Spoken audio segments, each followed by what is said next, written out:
Да, со ова последна одлука на Управен суд и одлуката на владата да се спојат концесиите, навистина, дефинитивно, како многу пати досега се потврдува тоа што корумпираноста на нашите судови и водењето на големите политички играчи, нивната желба и кои се водени од свој личен собствен интерес. Морам да кажем дека е скандалозно тоа што самиот Управен суд го укинува, односно не го одобрува барањето на тужителот да се спојат концесиите, а самата влада го направи тоа. Тоа самото по себе е криминогено и ќе си подлежи понатаму кон следни судски постапки кои се кривични и кои самата влада нема ингеренции да го направи тоа доколку судот го нема наложено тоа. Прво само по себе е чудна одлуката на Управниот суд, каде што таксативно има пред 5-6 месеци наведено сите можни аргументи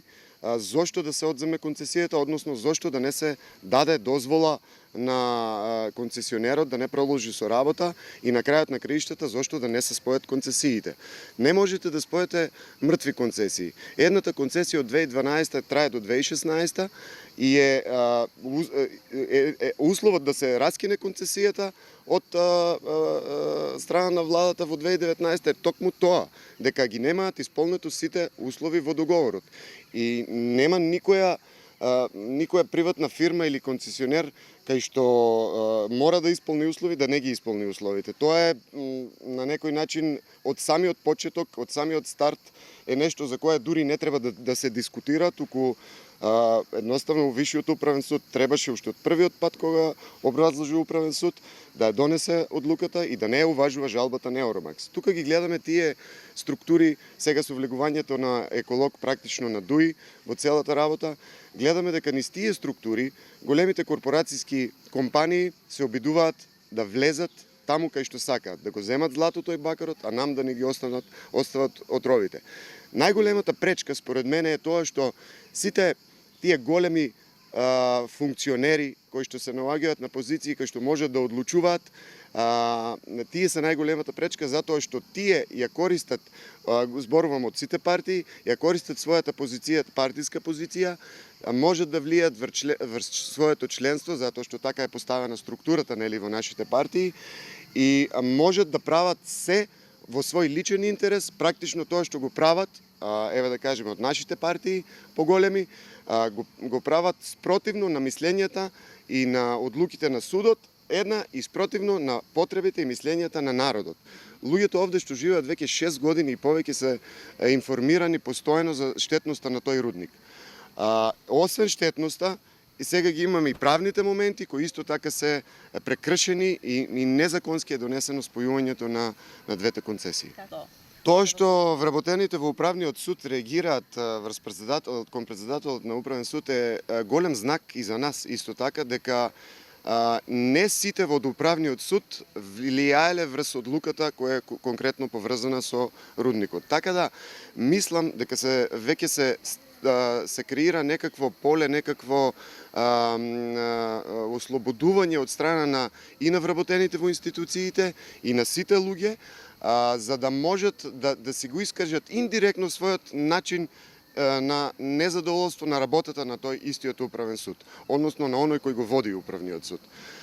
Проблемите сигурно они повеќе ги знаат од нас и сигурно не сме првата, како се вика, првиот случај кој што така на криминален начин е донесена таква одлука. Тој потек, иако не се станува директно за рудникот, тој потек што го имат направено вработените во Управниот суд е многу добар, го поздравувам и ги охрабрувам исто така да излезат и да го кажат и да поднесат тужба или кривична прижава, не знам што е конкретно, и за нашиот случај. Затоа што тука работите се многу јасни и самиот Управен суд, како што кажав пред малку, има донесено одлука со таксативни наредени податоци, односно докази зошто не треба да бидат споени концесиите. Ние имавме и објава на Здрава Котлина, но ете сите што сме вклучени најдиректно и во првите редови во битката, Управен одбор, собрание, организационен одбор, го имаме ставот дека тоа е манипулативен потек затоа што видува дека блокадата што ја најавивме има огромен одзив од целата македонска јавност, од многу организации, здруженија, црквата, политичките партии, Левица и Дом дадоа поддршка и така натаму. Сега мислам дека тоа е некаков потек да се спласне, да се амортизира целата атмосфера што гори, сите што зборуваат за неа. Мислам дека е обид да се спласне членството на Социјалдемократскиот сојуз, да се наведе на друга насока и да не излезе да го даде да го покаже својот револт против оние што поединци што действуваат во владата да се дозволи и сме веќе на чекор од отварање на рудникот. Исто така за референдумите, прво и основен факт е дека референдумите во 2018 година беа поништени од Уставен суд, што се случува локалните во 2017 овде, во Југоисточна Македонија, беа поништени со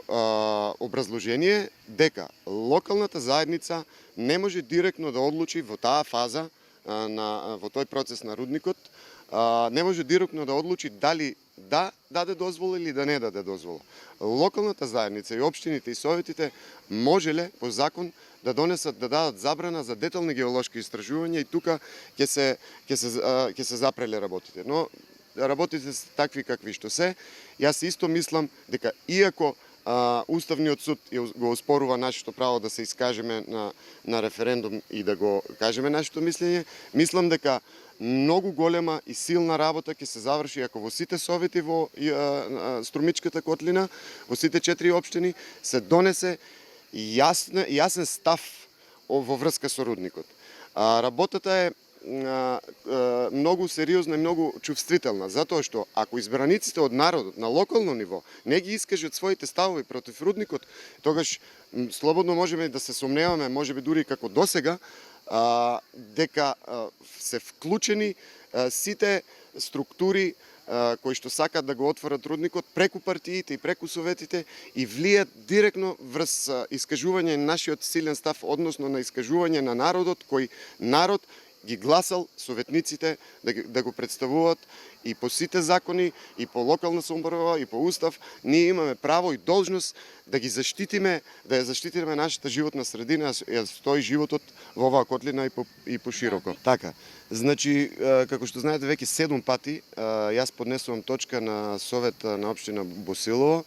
и 7 пати не е прифатена точката. Точката реферира, сакам да објаснам и за јавноста, дека таа точка реферира исклучиво само за тековните и идни геолошки истражувања и искупувања и експлоатација на минерални, металични минерални суровини. Значи, со тоа би се заштитили, доколку управниот суд, Висшиот управен суд ја